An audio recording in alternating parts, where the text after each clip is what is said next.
அதிமுகவின் 2ஆம் கட்ட வேட்பாளர் பட்டியல் வெளியிடப்பட்டிருக்கக்கூடிய சூழலில் இது தொடர்பான விவரங்களை பாரி கார்த்திக் நீங்க தொடர்ந்து வழங்கலாம்.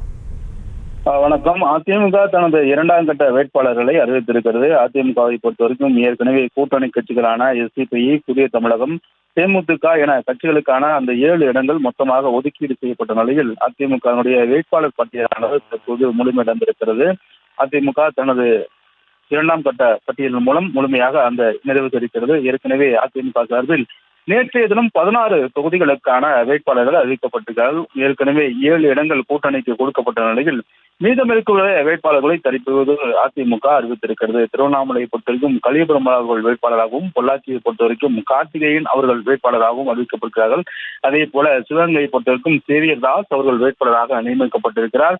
கோவையை பொறுத்தவரைக்கும் சிங்கை ராமச்சந்திரன் அவர்கள் வேட்பாளராக அறிவிக்கப்பட்டிருக்கிறார். அதே போல நெல்லையை பொறுத்தவரைக்கும் சிம்லா முத்துச்சோழன் அவர்கள் வேட்பாளராக நியமிக்கப்பட்டிருக்கிறார்.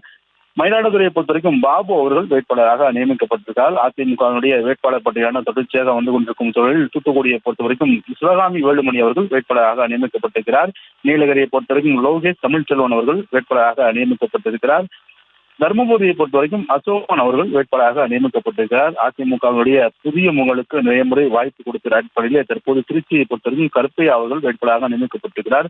புதுச்சேரியை பொறுத்தவரைக்கும் தமிழ்வேந்தன் அவர்கள் வேட்பாளராக நியமிக்கப்பட்டிருக்கிறார். கன்னியாகுமரியை பொறுத்தவரைக்கும் பசுல் நாசர் அவர்கள் வேட்பாளராக நியமிக்கப்பட்டிருக்கிறார். தொடர்ச்சியாக அதிமுகவினுடைய அந்த வேட்பாளர் பட்டியலானது வந்து கொண்டிருக்கிறது. அந்த அடிப்படையில் நாம் அனைத்தையும் தற்போது பார்த்துக் கொண்டிருக்கிறோம்.